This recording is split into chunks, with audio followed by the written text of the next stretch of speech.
Hello everyone. This video is a very sexual video, so we will not mention the name of the Lord in it because it doesn't fit here. So what we will talk about is not belly dancing for sure. We will talk about Allah and His amazing wisdom, and this wisdom have to do specifically with sexual desire. Now sex is a very important part of the life of a human being, and actually I believe that sex is not a bad thing, but depend what sex is about. I mean, is sex is a sign of love, or sex is a sign of lust and sign of using others or abusing others, like how you get your sex or your sexual needs.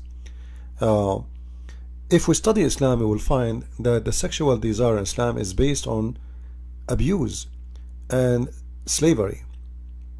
In the same time, it's based on fantasy and exaggeration. It doesn't make sense. Somehow it's stupid, and it's promote a kind of lust, and there is no dignity in it. Now, for sure, many of you, you are wondering, especially if you are a Muslim, why I'm saying so. If we go and read this hadith as an example.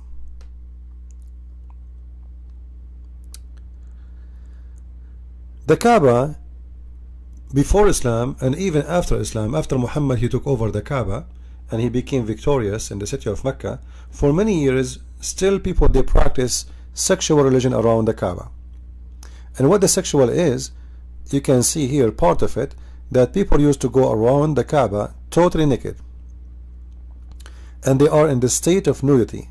Alright, in certain days only they wear clothes.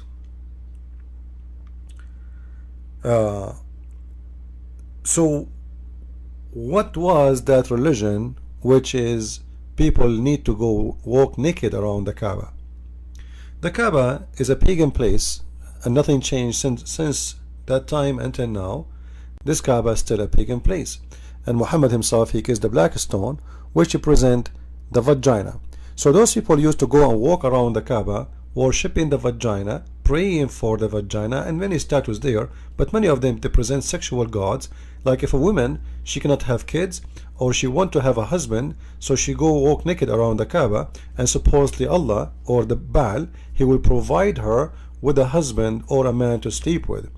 And at that time Arab women they used to sleep with 10 men together, which means the woman she can have 10 husbands at the same time, and this is what it was called zawajul raht.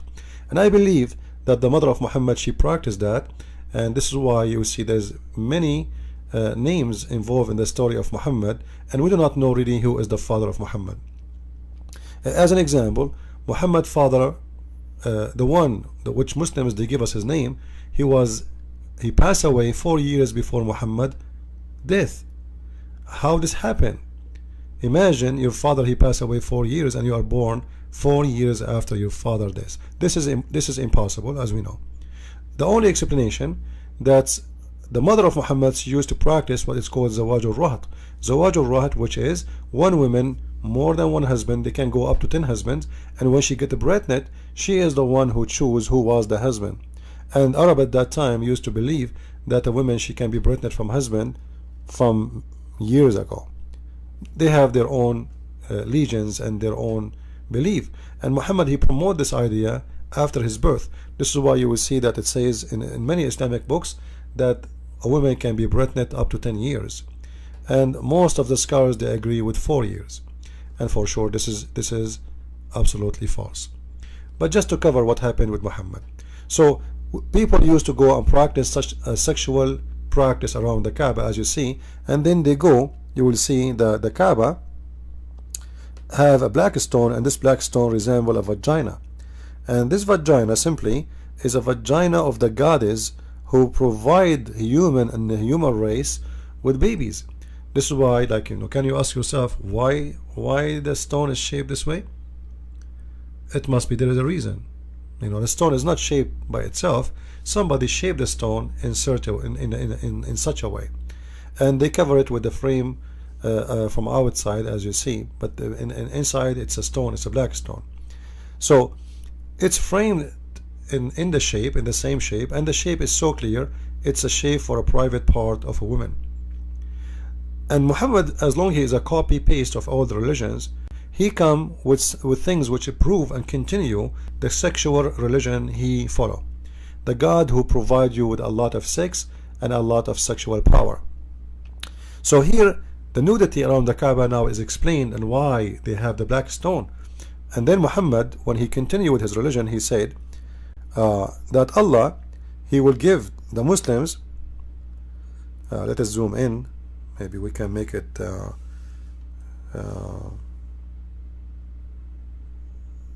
bigger.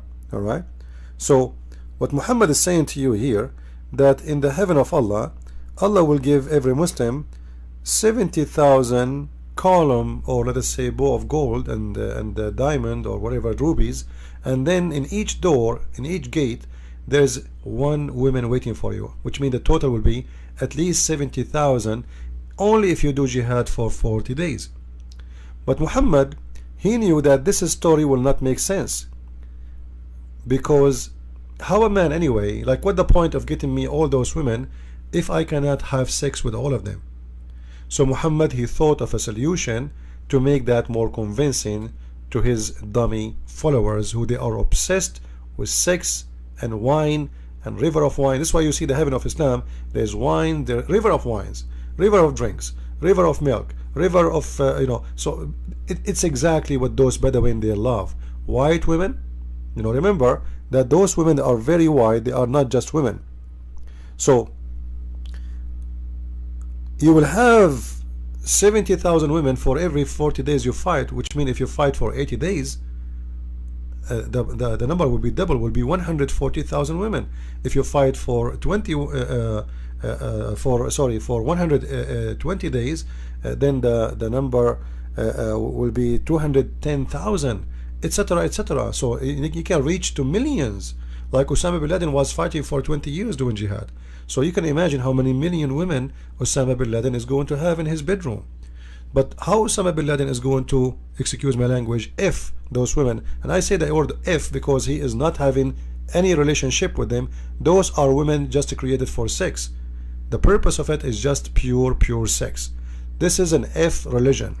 Alright, so Muhammad looked like he been asked, okay, how we can sleep with them if we cannot do more than 1 or 2 or 3?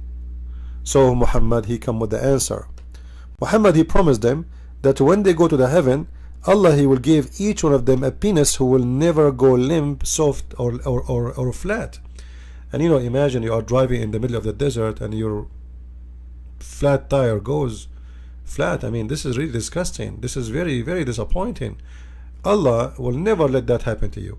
So Allah promised you that when you go to heaven, Allah will give you, he promised you, you do not need to take a Viagra. He will change the nature of your penis to the point you can maybe use it as a hammer, or maybe destroy a door or a wall with it. You can go in war with it, and you can have sex with 70,000 women, and this penis will never smoke. Seriously, I mean, this is amazing, and it's full of wisdom and sperm. And you don't need to worry about sperm, because look like Allah is creating a river of sperm for you, and you have a penis will never go soft. So it doesn't matter how many women there are, 10,000, 20,000, 50,000, 70,000, 1 million, 10 million, billion women, it doesn't matter. Your penis is shooting non-stop. Women after women, they go to sleep because they cannot take it no more. And there's an angel behind you, he wrapping your shoulder saying to you, sir, you have to change. Next woman, please. So the angel will be like your pimp. He provide you in terms and conditions. You should change the woman because her vagina is burning. And Muhammad, because he knew that his God is the God of mercy and the God of sex, so he gave you a merciful penis. Because if you think about it from the other point of view, because now we thought about it for you as a man, what if you are a woman? Imagine Allah, he created 70,000 women for you, and then those women, you can do only 3 women a day. So it's going to take those 70,000 women years before you can sleep with them, and those women will be burning from desire. And Allah is merciful, so He will not let this happen. So what He do? He give you an extra super powerful penis. Never ever any God can provide you with such a thing except Allah. And mashallah, I mean, this is astonishing. And if you are not convinced to convert to Islam, at least think about your penis future and sign now before it's too late, because the number of Viagra we have is limited, and we cannot give, Allah will not give such a penis for everybody. So first come, first serve. So please sign in, convert to Islam, get a powerful penis, and you will never be sorry. Thank you very much, and I hope I was able to convince you to convert to Islam, and it was a very, very, very successful sexual advice for all of you. Don't forget to subscribe and share the video, and God bless everybody. And the Muslims, your God, He proved that He is the best God when it's come to the penis, the God of penis. Allahu Akbar. Salah satu nikmat yang ada dalam surga adalah pesta seks. Pesta seks.